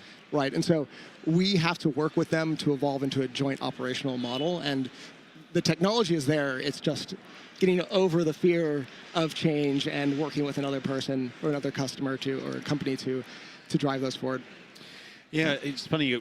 A lot of talk about AI in regulated and non-regulated environments this week, and talking to a lot of customers about that. I guess I'm interested in your opinion, Colin. You're obviously working in a highly regulated environment.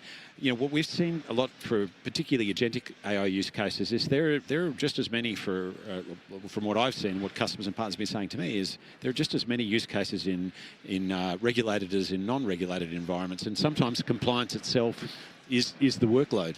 Like, tell me from your own observation, what have you seen on that front? Oh, absolutely. I mean, to leverage data in the cloud, you have to be compliant. And a lot of the data that we deal with is historical workloads, like historians that are subject to the rules that were invented for on-prem solutions. So we have to in order to enable our customers to migrate to the cloud and take up technologies like AWS, we have to support them in the data sovereignty and isolation type of constraints that they have.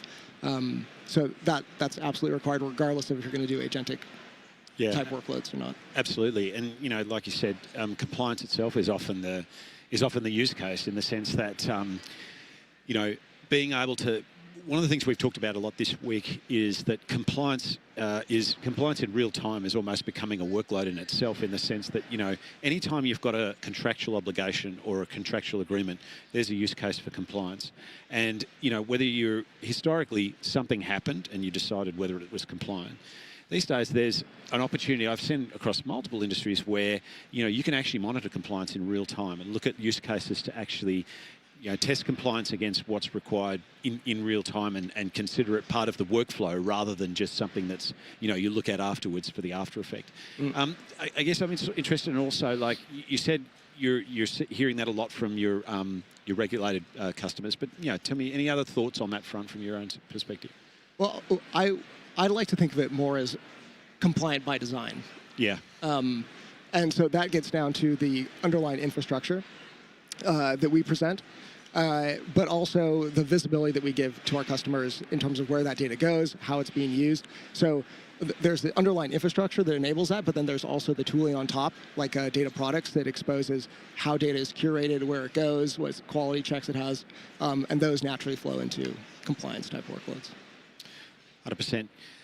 I'm also interested from your point of view this week, Colin. Like, it's been quite I don't know about yourself and for you, Sandrine, lot of topical things this week. I guess I'm interested in what are the big themes that have jumped out to you this week that you've in conversations or in, when you've been in presentations, and like I'm interested in some of your big takeaways from this event and how you're going to take that back in terms of what that means for your future and Cognite, and what that means for the future of your product. Sure.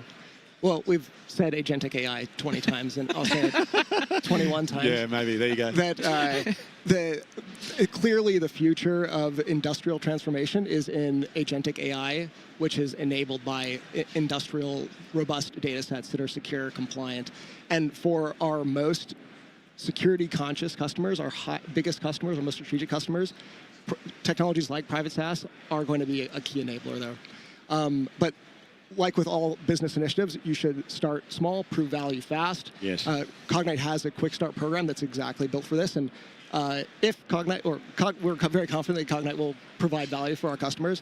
And once we've proven that, then we can migrate to a private SaaS type of deployment for enterprise scale and more sensitive use cases. Yeah, 100%. How about you, Sandrine? Anything that's jumped out to you, like in your conversations with Cognite this week, and what you've heard from other customers and partners that you think is highly topical here? I mean, for sure, the agentic and everything around Gen AI, but beyond that, I mean, as Colin rightly said, what is important is to have the right data foundation right. So, I mean, we have, especially in our industry, whether it's manufacturing or energy, I mean, there is so much disparate data in silo.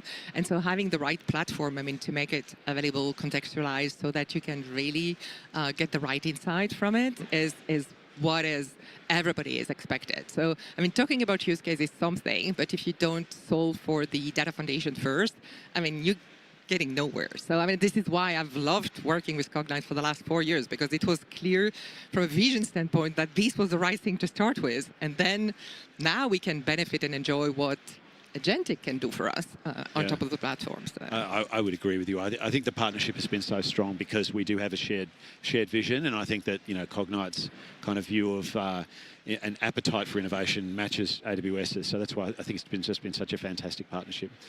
Colin, I'm interested. Like, I'm sure people are watching, saying, "Oh, how do I learn more? How do I engage with Cognite?"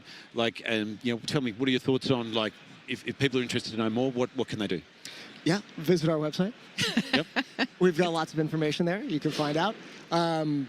Yeah, we work with industrial companies. Think the Pfizers, Shells, BASFs of the world. We're increasingly going downstream into discrete manufacturing. If this is something that your company is interested in, then reach out to us via the website. Awesome. Colin, I can't believe how quickly this has gone. I feel like we could talk for another hour, but unfortunately we can't. I understand they're going to tear the carpet up here pretty shortly. So it's fantastic to have you on the show. And again, we really appreciate the partnership. Thank you so much, Sandrine. Thanks again. Thank you. Really happy to have you. Thanks so much. Looking forward to the next one. All the best, Colin. Yeah. We have Deloitte up next, so stand by, hang on. We'll just be a couple of minutes to change over our final segment. Thank you for joining us on Industry Live, and we'll see you again soon.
Good afternoon, good evening, good morning, wherever you are in the world. Welcome to Industries Live. This is our final segment from reInvent 2025.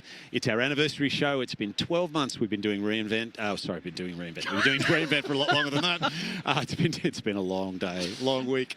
It has been 12 months that we've been doing Industries Live. It is one of my favourite times of every second week where we get together with customers and partners and we talk about what's going on in their industry, what they're seeing in their business, what they're hearing from their customers, and we really talk about the industry trends and what's happening with AI, and we try to do it with a little bit of laugh and a giggle here on the side as well. We are here for our second installation at reInvent. This is the last episode that we're doing today here live from the floor. I mean, it's sort of thinning out a little bit, but I don't know. There still seems to be a lot of people here.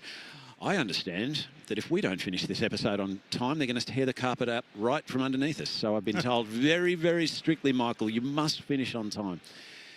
So, welcome to Industries Live. My name is Michael Schmidt. I'm your host, and together with my colleague Sandrine, and we're going to talk. I'm very excited to be talking to Travis from Deloitte. We start with introductions. I look after industry partnerships at AWS. Sandrine, why don't you introduce yourself? Yeah, so I look after partnership and delivering solutions for two industries, which are perfect for this final episode because I've got manufacturing and energy. So awesome. Well, awesome. Travis, welcome. Thank you. I hope you've had a wonderful week. I'm really interested to perhaps you can introduce yourself and a little bit about Deloitte and the practice that you work in, and also tell us a bit, how's your week been at reInvent? How are your feet? Are you wearing comfortable shoes? Comfortable shoes for sure, yeah. They look pretty comfortable. Here's my comfortable shoes. I wore dress shoes on the first day, and I was like, I can't wait to get these things off. Like the comfortable reInvent shoes are an essential item. But tell me, how's your reInvent week been as well? Been very busy. I have walked more this week than probably the entire year combined. First reInvent, by the way, so impressed at the magnitude here. Yeah, thank you. So Travis Parker, I'm a principal with Deloitte Consulting. I am part of our industry expertise team. I lead our geospatial and AI capability for power and utility clients. Happy to be here. A little bit about me. I've been in the industry for 23 years now. 10 years of those were in industry, and I've been in professional services for 13. I also want to mention my partner, Jimmy Asher, who couldn't be here with us today. He leads our manufacturing solution, which I'll talk a little bit about. Jimmy and I have been working together with AWS and Amazon Business to bring a solution forward, or a set of solutions that solve part of the business problems for our clients that historically have been really challenging or very manually intensive to solve for. We're going to get into that in some detail, but first up, Sandrine, do you want to talk a little bit about industry trends? Yeah, I mean, I want to hear about industry trends from Deloitte. So, because, I mean, they are really the expert in that domain, and they publish 100%. every year, I mean, a full survey of what's going on in the industry. So, I mean, in order to set the scene, I mean, understanding what are the biggest challenges that we see in those two industries and how we have been working together to solve for them. So. Sure, thank you. So, just a couple of weeks ago, Deloitte, we released our industry outlooks. We do this every year, so we've got the 2026 outlooks now. They are publicly available. Please go look at them. Three of the common trends that we see between manufacturing and utilities are the need to get smarter in the infusion of AI, the increase in demand, whether that be in supply chain or energy, and the need for resiliency in that supply chain. So what we've done with those different outlooks is we've interviewed various stakeholders and executives across both industries and really looked at what matters the most and where people are going to spend their time and energy over the next 12 months. With those three topics, or trends, if you will, we've worked with Amazon in various different ways in the past, but in a unique way now with Amazon Business and AWS to deploy two unique solutions with our clients' help to be able to solve for some of those problems and some of the problems of the future. Awesome. I mean, why don't we get into that? Why don't you tell us a bit more detail about the solution? Let's start with where did you see the opportunity, and tell us a little bit about how we chased it down together. So one great example in the utility sector is the distribution transformer. It's a regular commodity item that we use every day. Has become harder and harder to acquire over the last couple of years. In fact, we're seeing lead times ranging anywhere from 50 to 100 weeks now. And as a utility operator, that just seems very unfathomable to be able to manage and predict when you're going to need those assets. Transformers give out every day. Sometimes a storm comes through, et cetera. So we really need to have an integrated supply chain view. Jimmy and his team at the same time are working on the resiliency around the supply chain, how to solve for the global complexities that we're seeing, how to bring forward more capability around transparency and visibility. And in bringing those two solutions together, we're able to help not just our utility clients, but the manufacturing segment as a whole.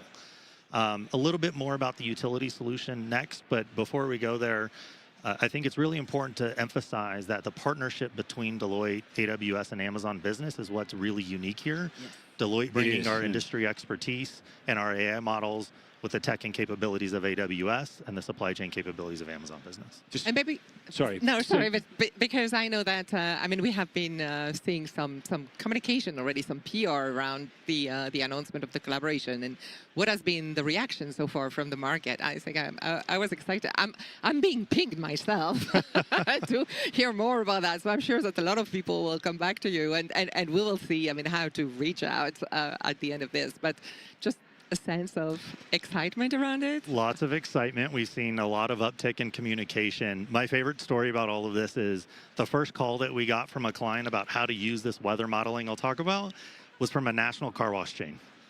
Nothing to do with utilities at all.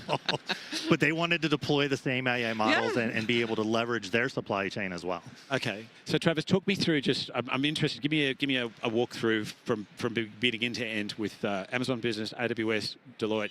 Just give me an example of how the solution works before we move on. So with the utility specific, I'll give you a little bit of a day in the life and how we're looking at this. Perfect. So with the utility industry, a big problem that we have is storms and managing those storms when they do come through in both a predictive and proactive model, as well as a responsive situation. Today, we're doing a lot of responsive and reactive scenarios.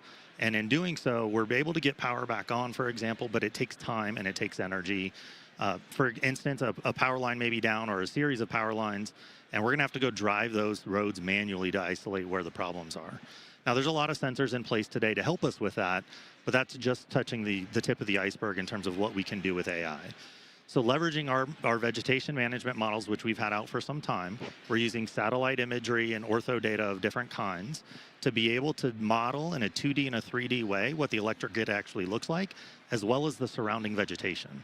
So what a lot of people don't realize is the storm comes through, a transformer may blow up in the example I gave earlier, but also a tree may fall, and that tree is going to take down your power line or even break a gas line for that matter when the roots get pulled. Now with what we have with these solutions, we're able to actually model those things in a proactive manner. We can chart the course of the storm, figure out multiple scenarios of where that storm may go and what assets may be impacted, and then predict where and when we need to stage crews and inventory to not just get power or gas back online faster, to improve the safety in the community. As well as, with Amazon Business's help, be able to actually have inventory on standby or have better visibility to the global supply chain on when we can get that inventory on hand.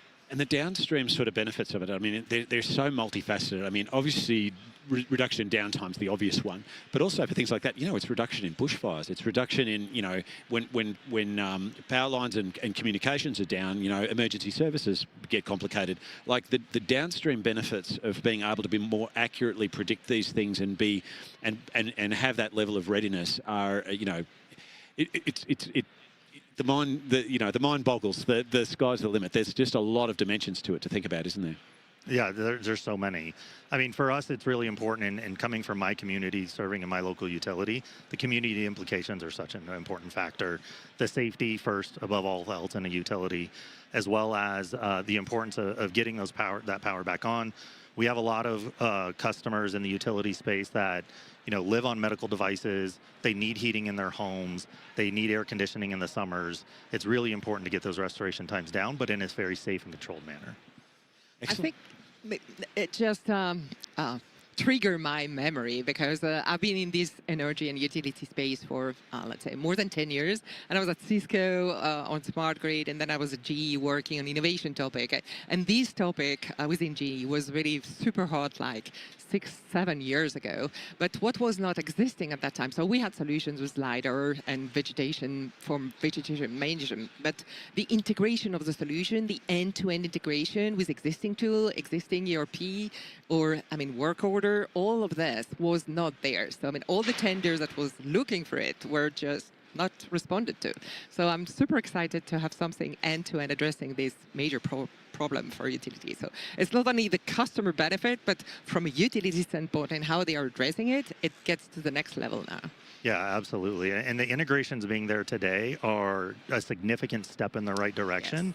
But as I said, it's just the tip, right? The iceberg is so much bigger than what we've ever imagined. Yes. And to be able to see some of this come to fruition, for those of us that have been in the industry for 20 plus years, this is a very exciting time. Oh, yeah. I can remember some of my first jobs was like writing COBOL. That was not an exciting job. You're dating yourself now, there, Travis. Yeah, but it was, now I feel guilty. It was definitely fun, but now to see where we're at with the leveraging of the AI capabilities and the investment Deloitte has made in our industry expertise teams to be able to help our clients. Majority of us come from industry. We are not consultants by trade. Yep. So it's a very exciting time for me personally. Sorry, did we get to the second solution that you wanted to talk about? I might want to make sure that we don't spend all our time on the first one. As you can tell, I'm passionate about utilities. Yeah, I'm right there with you. I got swept up in the story. By the way, great explanation, so thank you. So on the manufacturing side, what Jimmy and his team are leading is the ability to have a control tower or control center to bring the visibility and the transparency to the end-to-end supply chain. A lot of our manufacturing clients are dealing with outages or shortages in supply and material, and having to manage that very reactively, just like a utility is being reactive at the moment. So what Jimmy and his team have built is an ability to have that integrated end-to-end view and brings transparency at a global level of where they can bring in different assets or parts. Jimmy's greatest example that he likes to share is we have a client who mid-production had to halt operations because they ran out of material. Should be a simple thing to solve for, right? Be prepared for, but unfortunately that's not the case of today's world. What we're working on with that area is bringing more visibility into that. And while we've moved a bit away from a vertical integrated model, we're now having some of the complexities of actually sourcing from different partners or different teams, and then seeing how that impacts the actual time to production. And in doing that, like Jimmy and his team have been able to bring that visibility, but also enable the smart manufacturing on the floor, being able to move components much more proactively and being able to shift the dynamics around what gets produced and when. Nice. Amazing. It's just fantastic work. We thoroughly appreciate the partnership. And, you know, for us, I think bringing the value of Amazon Business, AWS and Deloitte together to address these real world problems, it's very exciting. I mean, this stuff really does light me up. So I feel like we could talk another hour about this. It's just terrific stuff. I guess I'm interested in, you know, taking a step back, looking at both sectors. There's just so many opportunities for this to really take a new life this year. When you look ahead, tell me about what your thoughts are about the year ahead and what you think the next big things will be.